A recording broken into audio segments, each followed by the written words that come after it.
በተለይም ሕፃናት ሆሳዕና ለዳዊት ልጅ በጌታ ስም የሚመጣ የተባረከ ነው፣ ሆሳዕና በአርያም በነቢዩ ዳዊት የተነገረው ከሚጠቡ ሕፃናትና ከልጆች ምስጋናን አዘጋጀ የሚለው ትንቢት ተፈጸመ። እንዲህ በማለት ነግሯቸዋል። ማንም እንዳያስታችሁ ተጠንቀቁ። ብዙዎች እኔ ክርስቶስ ነኝ ብለው በስሜ ይመጣሉ። የጦርንም ወሬ ስትሰሙ የምድርም መናወጥ ይሆናል ብሎ ነገራቸው። በስመ አብ ወወልድ ወመንፈስ ቅዱስ አሐዱ አምላክ አሜን። ጤና ይስጥልኝ ውድ የሳሙኤል ሚዲያ ቤተሰቦች፣ በወደደንና ባፈቀረን በጌታችን በመድኃኒታችን በኢየሱስ ክርስቶስ ፍጹም ሰላም እንደምን አላችሁ? እንኳን ለዐቢይ ጾም የመጨረሻው ሳምንት ሆሳዕና የሰሞነ ሕማማት ዋዜማ በሰላም አደረሳችሁ። ቸሩ መድኃኔዓለም በወደደ እና በፈቀደ የጌታችን የኢየሱስ ክርስቶስ ጾም የመጨረሻው ሳምንት ላይ ደርሰናል። እኛም የሳሙኤል ሚዲያ ቤተሰቦች የሰሞነ ሕማማት የእያንዳንዱን ቀን ጌታችን የመድኃኒታችን ኢየሱስ ክርስቶስ የሰራቸውን የማዳን ጉዞዎች በፍጹም ሐዘን ውስጥ ሆነን በዝርዝር የምናቀርብላችሁ ይሆናል።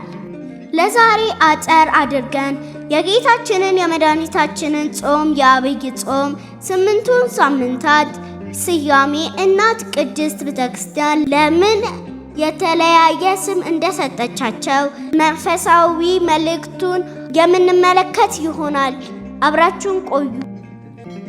ኢትዮጵያዊው ሊቅ ቅዱስ ያሬድ ለዐቢይ ጾም 8ቱም ሳምንት የተለያየ ስም ሰጥቷቸዋል።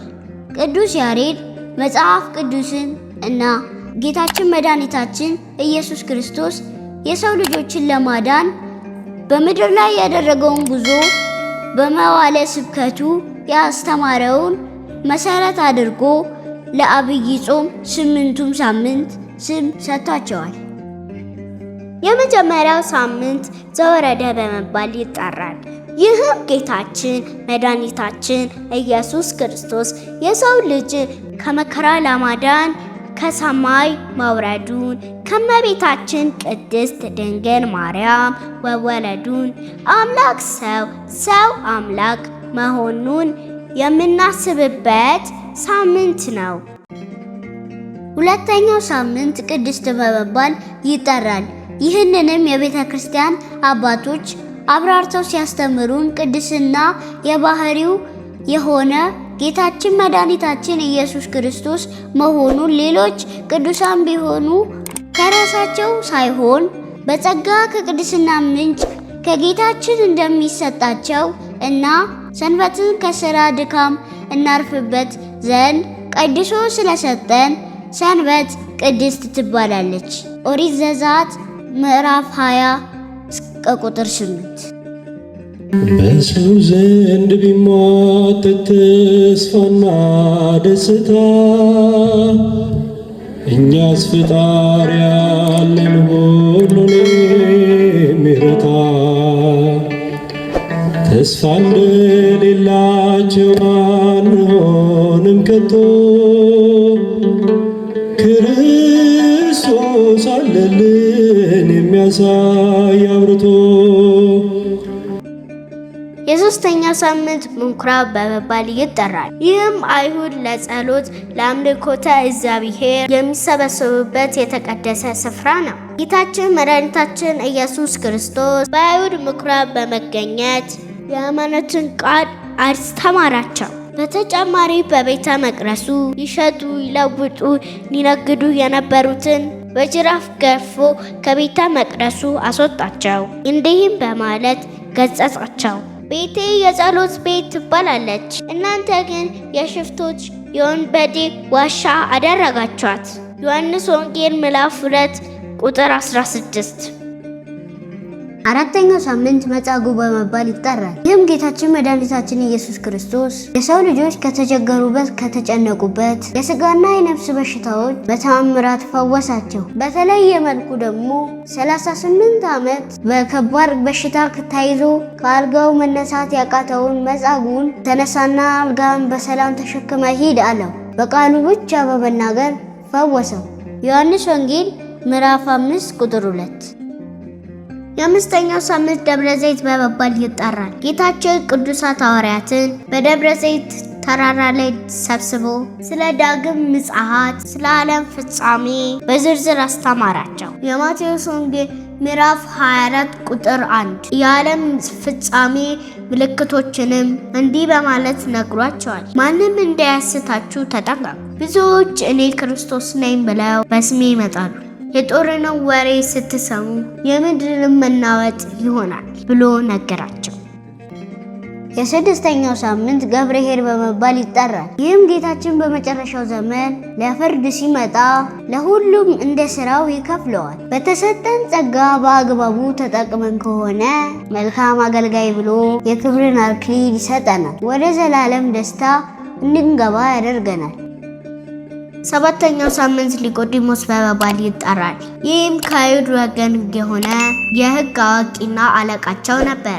ዘወትር በሌሊት ወደ ጌታችን መድኃኒታችን ኢየሱስ ክርስቶስ በመምጣት ወንጌልን ይማር ነበር። ጌታችንም ለኒቆዲሞስ ስለ ዳግም ልደት፣ ስለ ምስጢራት ጥምቀት በዝርዝር አስተምሮታል። ፍቅር ማረከኝ በሕይወቴ በዘመኔ፣ ፍቅር ማረከኝ በሕይወቴ በዘመኔ፣ እግዚአብሔር ለኔ መድኃኒቴ፣ ፍቅር ማረከኝ በሕይወቴ በዘመኔ።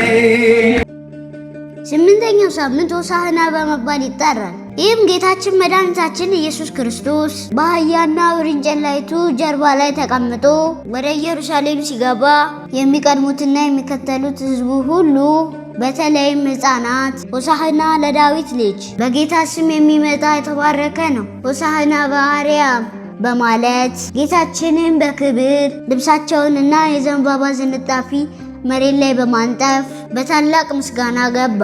በነቢዩ ዳዊት የተነገረው ከሚጠቡ ሕፃናትና ከልጆች ምስጋናን አዘጋጀ የሚለው ትንቢት ተፈጸመ። እኛ የኢትዮጵያ ኦርቶዶክስ አማኞች እናት ቅድስት ቤተክርስቲያን የሰራችልንን ስርዓት በመከተል የጌታችንን ጾም መንፈሳዊ ትርጉም ከልብ በማሰብ ጌታችን በምድር ላይ የሰው ልጆችን ለማዳን ያደረገውን የመስቀል ጉዞ በማሰብ መጾም፣ መጸለይ፣ መስገድ ይገባናል። ከአብይ ጾም ጸጋና በረከት ያድላል። አሜን። ወስብሐት ለእግዚአብሔር ልዑል ወለወላዲቱ ድንግል ወለመስቀሉ ክቡር አሜን። በጥቂት ንስሐ በአንተ መወደዴ ጥጦስ የተባልኩኝ ነኝና ወንበዴ ለፍርድ ስትመጣ አስበኝ ስለው ዛሬውኑ ነፍሴን ገነት አኖረው።